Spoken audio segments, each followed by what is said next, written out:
अस्सलाम वालेकुम नाज़रीन, welcome back to another episode of Gaur o Fikr. और आज हम लोग बात करने जा रहे हैं अपनी बेसलाइन को इंक्रीज़ करने के वेरियस तरीक़ों के बारे में। अब आप लोग जो लोग ये देख रहे हैं वो सोच रहे होंगे यार बेसलाइन से क्या मतलब है। वेल, हम लोग जब भी कुछ काम करते हैं ना तो एक बेसलाइन होती है हम लोगों की, एक करंट बेसलाइन होगी हमारी कुछ भी करने की। तो मैं फॉर एग्ज़ाम्पल सिर्फ इस एग्ज़ाम्पल के लिए आपको ताकि बेहतर समझ में आ जाए, मैं एग्ज़ाम्पल लेने वाला हूँ हमारे एक डे टू डे लाइफ़स्टाइल का। हम लोगों का एक डे टू डे लाइफ़स्टाइल है कि मान लीजिए कि अगर हम लोग लेथार्जिक भी फ़ील कर रहे होंगे या हम लोग एक्साइटेड भी फ़ील कर रहे होंगे, तब भी हम लोग कुछ चीज़ें हैं, कुछ एक्शंस हैं जो हम हमेशा करेंगे। जैसे फॉर एग्ज़ाम्पल अगर आप बहुत ही ज़्यादा कॉफ़ी पीने वाले इंसान हैं, देन यू नो कि आप एक पर्टिकुलर टाइम पे हमेशा कॉफ़ी पीने वाले हैं। इट डज़ नॉट मैटर कि उस दिन क्या हुआ है, it does not matter if you are feeling good, if you are feeling bad, right. Even if you have like a mild headache, even if you don't feel like doing anything, तब भी आप अपनी coffee को नहीं miss करते। Similarly हम सब लोग अपने उठते ही उठते अपना जो दांत है उनको ब्रश करने की कोशिश करते हैं, because that has been included in our base line. अब आप उन लोगों के पास जाइए जो कि काफ़ी ज़्यादा सक्सेसफुल हैं आपकी पर्सनल लाइफ में। अब ये सक्सेस जो है ये ज़रूरी नहीं सिर्फ मॉनेटरी सक्सेस हो सकता है ये लोग एक ऐसी लुक्रेटिव पोजीशन पे हैं जहाँ पे आप होना चाहते हैं, may be with their relationships, may be with their work ethic, may be with their academic achievements, it can be anything.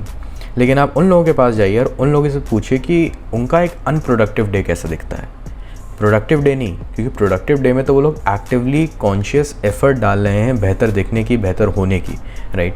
आप एलॉन मस्क के पास भी जाएंगे और आप बोलेंगे भाई तुम्हारा एक एवरेज वर्किंग डे कैसा दिखता है, तो वो कहेगा भैया ज़्यादा नहीं 12 घंटे काम करता हूँ मैं। आप कहेंगे 12 घंटे क्या बात कर रहे हो। तो वो तो अपना एक कॉन्शियस एफर्ट डाल रहा है, राइट। ये उसके लिए एवरेज है, this is not even his base line, because ये एक ऐसा एफर्ट है जो एग्जिस्ट कर रहा है, ऑफ कोर्स, तभी जाके वो दिन इतना बेहतरीन हो पा रहा है। आप एलॉन मस्क के पास जाइए और आप उससे एक बेहतर सवाल पूछिए, और सवाल ये है कि तुम्हारा सबसे बुरा दिन कैसा दिखता है, how does your worst day look like. वो कहेगा यार सबसे बुरे दिन जो होते हैं ना, जब मैं बिल्कुल नहीं सो पाता ये सोच सोच के कि आज मैंने कुछ नहीं किया, तब मैं सिर्फ 7 घंटे काम करता हूँ। And then you will realise कि एक्चुअली मसला ये नहीं है कि आप अपनी विल पावर से कितना एफर्ट एग्जर्ट कर पा रहे हैं, मसला ये है कि आप कितना एफर्ट एग्जर्ट कर पा रहे हैं ऑटोमेटिकली। आपकी हैबिट्स के अंदर क्या ऑटोमेट हो चुकी है।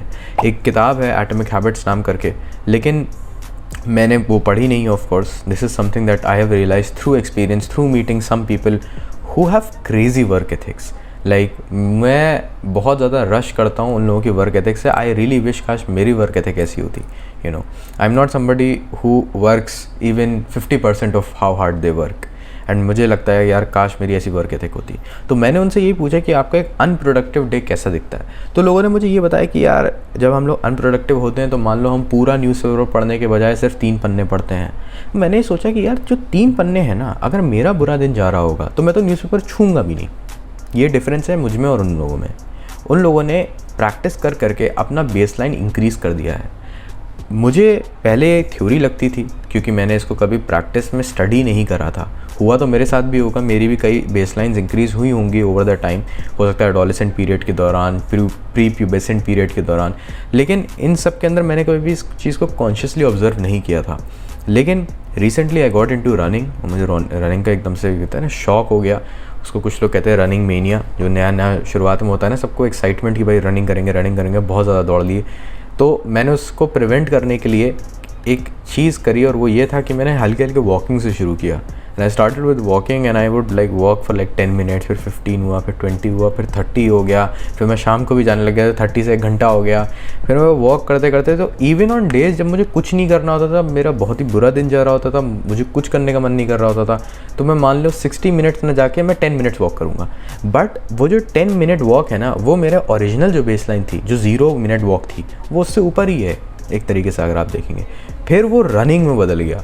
तो रनिंग में जब वो बदला, तो अब जब मेरे बुरे दिन होते हैं तो मैं at a faster pace walk करता हूँ, यानी मेरी जो रनिंग है वो ब्रिस्क वॉकिंग में तब्दील हो जाती है, ना कि सिर्फ रनिंग रहने के।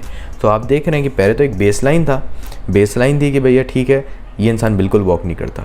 उसके बाद we move forward and we went to normal walking for 30 minutes, then we were at 1 hour of walking, then we were at decent running, and now हम लोगों का जो पेस है, जो बेसलाइन है decent running के टाइम पे, वो बेसलाइन बस थोड़ा सा कम है और वो brisk walking रह गया है। तो आपने अपनी बेसलाइन एक तरीके से अपग्रेड कर दी। बेसलाइन अपग्रेड कैसे करते हैं? You are going to hate this answer because everybody on the internet wants you to feel कि आप बस ऐसे कर सकते हैं, बस ऐसे अलादीन का चिराग है, ठीक है, और आप ऐसे करेंगे और कल से आप सही टाइम पे उठने लग जाएंगे और रोज़ नहाने लग जाएंगे और आप सिगरेट्स छोड़ देंगे अपनी, और आपकी जो बुरी आदत है वो छोड़ देंगे, आप वर्कआउट करने लग जाएंगे। ये सब बकवास है, ऐसा बिल्कुल भी नहीं होने वाला। ऑलराइट, मे बी अगर आपके पास एक बहुत ही रेयर 1 हिट वंडर वाला केस है तो आप एकदम से कोई बहुत ही बड़ा डिसीजन लेंगे अपनी लाइफ में चेंज करने का और आप वो सच में कर पाएंगे। Alright, but usually what happens is कि people take more than what they can handle, and that is because of lack of self awareness. मेरा ये मानना है कि as long as you are not pushing yourself, you are truly not aware about yourself. और क्योंकि आप वो pushing वाली चीज़ में होते ही नहीं है, जब आप बेस लाइन्स पर अपने काम कर रहे होते हैं, आपने अपने आप को पुश करा ही नहीं होता है for such a long time that you start to forget who you really are, and that means कि you either do not set goals at all or you set really unrealistic goals. दोनों ही आ रहा recipe for disaster. एक में development हो नहीं रहा है और दूसरे में डेवलपमेंट इतना ज़्यादा डिमांड करा जा रहा है कि आपसे वो रियलिस्टिकली अचीव ही नहीं हो सकता। और जब रियलिस्टिकली अचीव नहीं हो सकता then you start beating yourself about it कि यार मैंने तो कहा था मैं अपनी डाइट ठीक करूँगा और मैं पतला होऊंगा और ये होऊंगा और वो होऊंगा, लेकिन ये तो कुछ हो ही नहीं पा रहा है। तो वो इसी वजह से होता है because you are not realistic enough with your goal. आपने कोई एक्शन प्लान तो बनाया ही नहीं था। आपके goal without a plan, without a method is just a dream. वो गोल भी नहीं है, इट्स नॉट मेजरेबल। उसके अंदर कोई टाइम फ्रेम आपने अपने आप को नहीं दिया है, तो how are you going to do it? अब टाइम फ्रेम देने का मतलब ये भी नहीं है कि आप उसे भी अनरियलिस्टिकली सेट कर दें कि भाई 1 महीने में मान लो मैं 15 किलो लूज़ कर दूंगा, meanwhile your baseline weight is just 80 kilograms. It's not going to happen like that. आप बहुत ही बुरी तरीके से क्रैश डाइट करेंगे and you're going to mess up your entire hormonal balances. So that is important to remember. So the right way to move forward is to take it very slow, go हल्के हल्के notches के अंदर, and with time जो आपका rate of perceived effort है ना वो तो उतना ही रहेगा, क्योंकि आप हल्के हल्के आगे बढ़ रहे हैं। तो आप मेंटली तो उतना ही एफर्ट एग्जर्ट कर रहे हैं। आपको जो सब्जेक्टिव फीलिंग आ रही है एफर्ट एग्जर्ट करने की वो तो उतनी ही आ रही है कि हाँ यार मैं आज मेहनत करके आया, आज मैं उतनी मेहनत करके आया, आज भी मैं मेहनत करके आया, लेकिन आपका बेसलाइन इंक्रीज़ हो चुका है। ठीक है, so the trick to get better at anything I believe is to maintain that level of struggle. बस थोड़ा सा स्ट्रगल होगा, you don't need to jump like एक floor high पूरा, you just need to be 1 centimeter above where you were yesterday, and that's enough. Even 1 millimeter is enough because over time it accrues itself, and वहाँ पे compound interest का एक बेहतरीन example होता है जहाँ पे everything starts to work in your favor अगर आप चीज़ें सही से कर रहे हैं। and this is also like biblical principle, जो सेंट मैथ्यूज़ जो चैप्टर है बाइबल का उसके अंदर ये है कि those who have everything more shall be given to them and those who have nothing everything shall be taking from them, right. Also known as the Pareto principle इसका नाम है। और इसको बहुत ही ससिंक्टली अगर पुट कराया सकता तो ये है कि यू राइज यू ट्रांसेंड, या फिर you fall you plummet. That's all for this one guys. I really hope to see you soon in the next video. Take care.